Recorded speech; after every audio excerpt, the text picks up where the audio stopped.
আমি প্রবাসী ছিলাম, আমি একটা জিনিস দেখছি, যারা 8 ঘন্টা ডিউটি করার পরে আপনার আরো বাড়তি অফিস টাইম ছাড়া 4 ঘন্টা ডিউটি করে আপনার 40-50 হাজার টাকা ইনকাম করে, তাতে অনেক কষ্ট করে।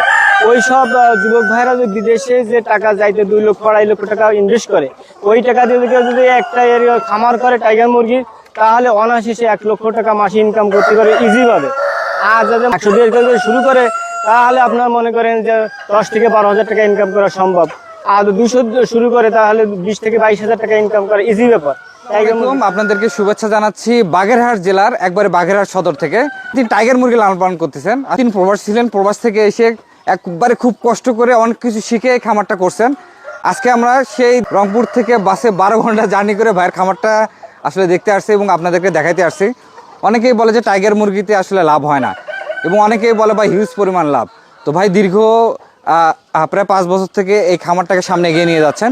তো তার পালন পদ্ধতিগুলো আপনাদের মাঝে শেয়ার করার চেষ্টা করব। তিনি কীভাবে পালন করতেছেন, আসলে রোগবালাই হলে তিনি কীভাবে ট্রিটমেন্ট করেন, খাবারগুলো কোন ম্যানেজমেন্টে দিচ্ছেন, এখানে যে বাচ্চাগুলো উৎপাদন করতেছেন আসলে সেই বাচ্চাগুলোর কোয়ালিটি কেমন হচ্ছে, সব মিলে সুন্দর একটা ভিডিও থাকছে। ভিডিওটি শুরু থেকে শেষ পর্যন্ত না টেনে দেখুন। আশা করি এই টাইগার মুরগির লালন পালন সম্পর্কে সুন্দর একটা এক্সপিরিয়েন্স আজকে আপনাদের মাঝে শেয়ার করতে পারবো। আসসালামু আলাইকুম, কেমন আছেন? ওয়ালাইকুম আসসালাম, আলহামদুলিল্লাহ ভালো আছেন। ভালো আছেন? আলহামদুলিল্লাহ ভাই ভালো আছি। আপনার একটা সুন্দর একটা খামার দেখতে আসছি ভাই, এখানে কি জাতের মুরগি লালন পালন করতেছেন? আলহামদুলিল্লাহ ভাই, বর্তমানে আমি টাইগার মুরগির লালন পালন করতেছি গোশের জন্য এবং ডিমের জন্য। আচ্ছা, আপনি মাংসের জন্য করতেছেন এবং ডিমের জন্য করতেছেন। টাইগার মুরগি কতদিন আগে থেকে আপনি লালন পালন শুরু করলেন ভাই? আমি টাইগার মুরগি পালন করতেছি আজকে 4 থেকে 5 বছর টাইগার মুরগি লালন পালন করতেছি। আলহামদুলিল্লাহ খুব ভালো একটা লাভবান ব্যবসা। অন্য মুরগি থাকতে আপনি টাইগারকে কেন মানে চুজ করলেন ভাই? আপনার এটা আমি সর্বপ্রথম লেয়ার পালছিলাম 4-5 বছর। আর লেয়ারে আপনার দেখি লস প্রজেক্ট, তেমন একটা লাভ হয় না, কম টাকা লাভ হয়। তারপরে ব্রয়লার মুরগি লালন পালন করছি প্রায় 1 বছরের মতো। ওইটাতে কোনো একটা লাভ হয় না, অল্প টাকা লাভ হয়। তার ভিতরে দেখলাম যে ইউটিউবে সার্চ করে অনেকেই টাইগার মুরগি পালতেছে, তাই আমি অন টেস্ট করার জন্য 500 মুরগি নিয়ে আসছিলাম ওই গোশের জন্য। লালন করে দেখি না খুব ভালোই হচ্ছে।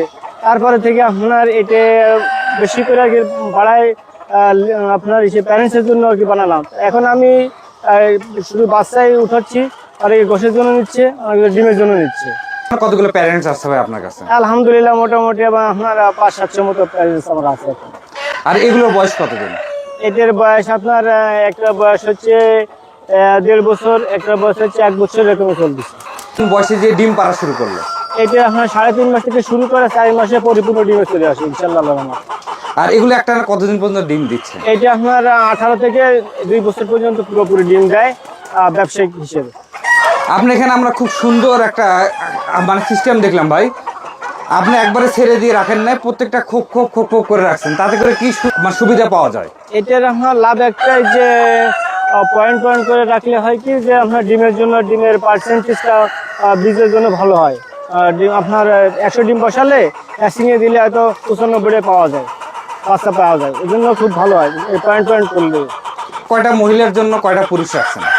এটা আপনার দিচ্ছি 10টায় একটা দিলে হয়, কিন্তু 7টা একটা দিচ্ছি আমি, 7টা মুরগি একটা মোরগ।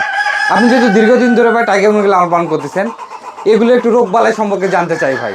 এগুলোতে রোগ বালাই আসলে কেমন আপনি দেখতেছেন? এটা আপনার রোগ বালাই নাই বললেই চলে ইনশাআল্লাহ, আল্লাহর রহমতে। তবে আপনার যদি মাছার পরে কেউ পালে, তাহলে একেবারে লোক নাই বলে। মুরগির মেইন হচ্ছে গ্যাসের সমস্যা হয়।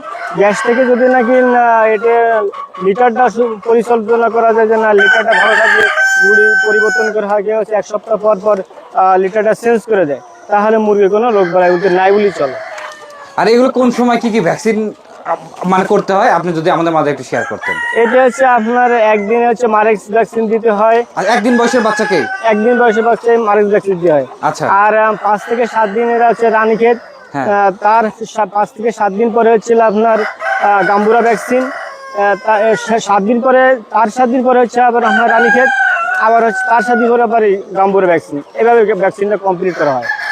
আর যে কেউ যদি মানে ডিমের জন্য লং টাইম পালে 1 বছর 2 বছর, তাহলে আপনার এই ফল ফক্স আছে, ফল ফক্সের ভ্যাকসিনটা দিতে হয়।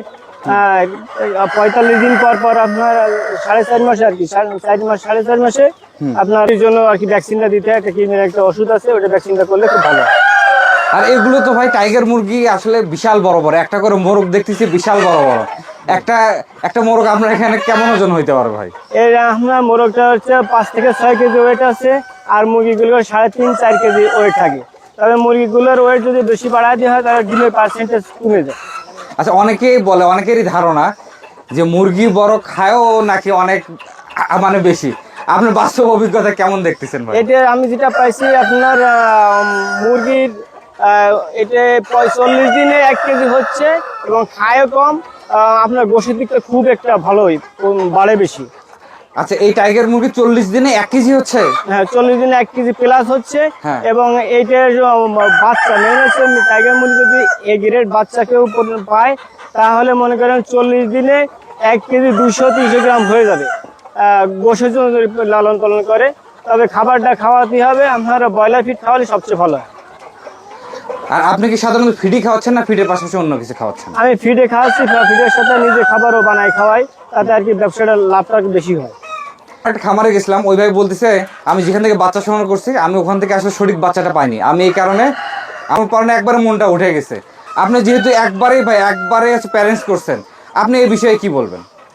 যে আমি যে খামার থেকে বাচ্চাটা কালেকশন করব, তাই সেই ভাইয়ের কাছে যাবো, যাওয়ার পরে মুরগি দেখবো, মুরগি দেখার পরে দেখলে বুঝতে পারবো যে টাইগার মুরগির তো সবসময় বড় বড় সাইজ হয় এবং টাইগার মুরগির মেইন যে প্যারেন্টস তার পাগুলো মোটামোটা হয় এবং ঠোঁটগুলো খুব মোটামোটা হয়, আর মুরগিগুলো বড় এবং ভারী হয় এটি। আর বাচ্চাগুলো যখন বাচ্চা কালেকশন করা হবে, বাচ্চা নেওয়া হবে, তখন আপনার হচ্ছে বাচ্চাগুলো এ গ্রেড যেগুলো পাগুলো মোটা মোটা এবং ঠোঁটগুলো খুব হলুদ ধরনের এবং খুব মোটা মোটা হবে এবং শরীরটা খুব মোটা হবে, তাহলে বোঝা যাবে এ গ্রেড বাচ্চা এটি। টাইগার মুরগি সাধারণত আপনি ডিম আসা পর্যন্ত কেমন টাকা খরচ হয়? একটা টাইগার মুরগির ডিম আসা পর্যন্ত আপনার 6 থেকে 650 টাকা খরচ হয়।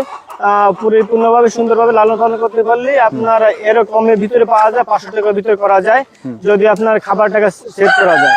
খাবারটা যদি মেনটেন করা যায়, বিভিন্ন মেডিসিন আছে এবং খাবার মিক্স খাবার খাওয়াইলে তাহলে টাকাটা সেফ হয়, লাভ বেশি হয়। নতুন উদ্যোক্তাদের উদ্দেশ্যে আপনার কোনো মেসেজ থাকবে কিনা, আপনি যেহেতু অনেকদিন ধরে লালন পালন করতেছেন? আমার বেকার যে যুবক ভাইরা আছে অনেকে যারা এসএসসি পাস বা এইচএসসি পাস করার পরে সিদ্ধান্ত নিচ্ছে যে না আমি একটু বাইরে যাব, বিদেশে যাব। তবে ভাই আমি প্রবাসী ছিলাম, আমি একটা জিনিস দেখছি যারা 8 ঘন্টা ডিউটি করার পরে আপনার আরও বাড়তি অফিস টাইম ছাড়া 4 ঘন্টা ডিউটি করে আপনার 40-50 হাজার টাকা ইনকাম করে, তাতে অনেক কষ্ট করে। ওই সব যুবক ভাইরা যদি বিদেশে যে টাকা যাইতে 2 লক্ষ 2.5 লক্ষ টাকা ইনভেস্ট করে, ওই টাকা দিয়ে যদি একটা খামার করে টাইগার মুরগি, তাহলে অনায়াসে 1 লক্ষ টাকা মাসে ইনকাম করতে পারে ইজিভাবে। আর যাদের মনে করেন না আপনার সর্বপ্রথম শুরু করতেছে, 100 দিয়ে শুরু করুক, 200 দিয়ে শুরু করুক, 100 দিয়ে যদি শুরু করে তাহলে আপনার মনে করেন যে 10 থেকে 12 হাজার টাকা ইনকাম করা সম্ভব। আর 200 দিয়ে শুরু করে তাহলে 20 থেকে 22 হাজার টাকা ইনকাম করা ইজি ব্যাপার টাইগার মুরগি, আল্লাহর রহমতে ইনশাআল্লাহ। তাহলে আপনাদের যুবক ভাইদের বলবেন আমি এইটাই বলি যে বিদেশে যারা যাচ্ছে অনেক কষ্ট করতেছে, ওই কষ্ট যদি আপনার 4 ভাগের 1 ভাগ কষ্ট খামার থেকে নিজে করে তাহলে নিজের বাসায় থাকতে পারবে, সুখে থাকতে পারবে এবং ডাবল টাকা ইনকাম করতে পারবে। 2 লক্ষ 2.5 লক্ষ টাকা যদি ইনভেস্ট করে টাইগার মুরগির সাইডে, তাহলে ওই রকমের 1 লক্ষ টাকা ইনকাম করা ইজি ব্যাপার মাসে। আর খামার করার আগে কোন বিষয়গুলো লক্ষ্য রাখা উচিত ভাই, আপনার বাচ্চা নেওয়ার ক্ষেত্রে হোক বা শেড ব্যবস্থাপনা হোক, আপনি কিছু শেয়ার করতেন? এটা হচ্ছে সর্বপ্রথম যখন আপনার খামারটা তৈরি করবে, ওই ভাই যদি নাকি কোনো খামারির কাছে, যার কাছ থেকে মনে করে আমার কাছে বাচ্চা নেবে, আমার কাছে আসবে, আসার পরে আমার কাছে 5 মিনিট বসে চারি সাইডে মনে করেন কিভাবে বাচ্চাটা বোর্ডিং করবে, কিভাবে ওষুধটা দেবে, কিভাবে খাবারটা খাওয়াবে, কতটুকু কয় গ্রাম খাওয়াতে হয়, প্রত্যেক সপ্তাহে খাবারটা চেঞ্জ করতে হয়, বয়লার স্টার্টার, বয়লার গরু, আর তারপরে বিভিন্ন ধরনের আমরা ভুট্টা পালিশ দিয়ে একটা খাবার মিক্স খাবার তৈরি করি। তবে এই খাবারগুলো যদি আমরা এভাবে সুন্দর করে পরিচর্যা করে বানায় খাওয়াই তাহলে বেশি টাকা লাভ হয়। আসলে ব্যবসাটা তো লাভের জন্যই আমরা সবাই পরিশ্রম করি, কিন্তু লাভের জন্য। তাহলে আপনার এইভাবে করলে হয় কি যে আপনার বেশি টাকা লাভ করা যায়। আপনার যেহেতু এখানে অনেকগুলো প্যারেন্টস খুব কষ্ট করে এই ফার্মটা যারা করেছেন, তিনি বিদেশে অনেক কষ্ট করছেন, বিদেশি টাকাগুলো জমায় তিনি দেশে এসে এই ধরনের খামার করছেন। আসলে খাবার বিষয়ে বা টাইগার মুরগি লালন পালন সম্পর্কে আপনারা যদি কোনো কিছু জানতে চান, ভাইয়ের নাম্বার থাকবে, অবশ্যই একটা ফোন দিবেন। ভাই খুব ভালো মানুষ, আপনাদেরকে অবশ্যই হেল্প করবে। আমার নাম হচ্ছে ইলিয়াস, আমার থানা বাগেরহাট, জেলা বাগেরহাট। আর আমি এই যে টাইগার মুরগি লালন পালন করতেছি আপনার 4 থেকে 5 বছর। এর আগে আমি বাইরে ছিলাম, নাইজেরিয়া ছিলাম, আমি প্রবাসী নাইজেরিয়া ছিলাম। নাইজেরিয়া থেকে আসার পরে আমি এই টাইগার মুরগি পালতেছি 4 থেকে 5 বছর। খুব লাভজনক ব্যবসা ইনশাল্লাহ আল্লাহর রহমতে। তার জন্য আমি এই টাইগার মুরগি নিয়ে এখন আসি। এটার বাচ্চা বিক্রি করতেছি, বাচ্চা আমার মেশিন আছে, বাচ্চা উঠাচ্ছি, বাচ্চা ফুটতেছে। এটা নিয়ে মোটামুটি ইনশাল্লাহ আল্লাহর রহমতে আমি কাজ করতেছি। আপনি সময় দিলেন, আপনাকে অসংখ্য ধন্যবাদ। আলহামদুলিল্লাহ, আপনি ভালো থাকেন। বন্ধুরা, আজকের ভিডিওটি আপনার কেমন লাগলো অবশ্যই কমেন্টস করে জানায়েন। যারা চ্যানেলটি এখনো সাবস্ক্রাইব করেন নাই, খুব রিকোয়েস্ট থাকবে চ্যানেলটি সাবস্ক্রাইব করে দিবেন। আমরা আসলে সারা বাংলাদেশে ঘুরে ঘুরে বিভিন্ন প্রজেক্টগুলো আপনাদেরকে দেখানোর চেষ্টা করতেছি। ভাই তো দীর্ঘদিন বিদেশে ছিল, বিদেশে যারা থাকে ভাই তারা কিন্তু বোঝে কেমন পরিশ্রম করতে হয়। আর ভাই সেই জীবনটা ছেড়ে দেশে এসে একটা সুন্দর প্রজেক্ট করছেন এবং নিজের চাহিদার পাশাপাশি তিনি সারা বাংলাদেশে কিন্তু বাচ্চাগুলো সেল করতেছেন। এ ধরনের ফার্ম করার ক্ষেত্রে যে কোনো পরামর্শ যদি আপনাদের লাগে, ভাইয়ের ফোন নাম্বার থাকবে, অবশ্যই আপনার ফোনে কথা বলবেন বা তার খামারটা যদি ভিজিট করতে চান আপনার তার সাথে কথা বলবেন। তো আজকের মতো আবারও বিদায় নিচ্ছি, আল্লাহ হাফেজ। এগুলো চেনার মেইন হচ্ছে যে এই পাগুলো মোটা মোটা হবে, পাগুলো মোটা মোটা, আর ঠ্যাংগুলো এই মাথার এই যে ঠোঁটগুলো খুব মোটা মোটা হবে। এই টাইগার মুরগি চেনার বৈশিষ্ট্যই একটাই, মোটা মোটা সবগুলো গাগুলো মোটা থাকে এবং ঠোঁটগুলো খুব মোটা। দেখছেন এই ঠ্যাংগুলো কত বড় মোটা, আর এই পাগুলো খুব মোটা হবে। মাত্র 4 দিন বয়সী বাচ্চাটার এই মোরগ। আর এটা পুরুষ? হ্যাঁ, এটা পুরুষ। আচ্ছা, এটা তো পুরুষ। হ্যাঁ জি, এটা পুরুষ। পুরুষটার একটু আপনার এই যে ট্রেনগুলো বেশি বড় হয়, এই বেশি মোটা থাকে, পাগুলো বেশি লম্বা থাকে, আর একটু বডিটাও একটু লম্বা হয়।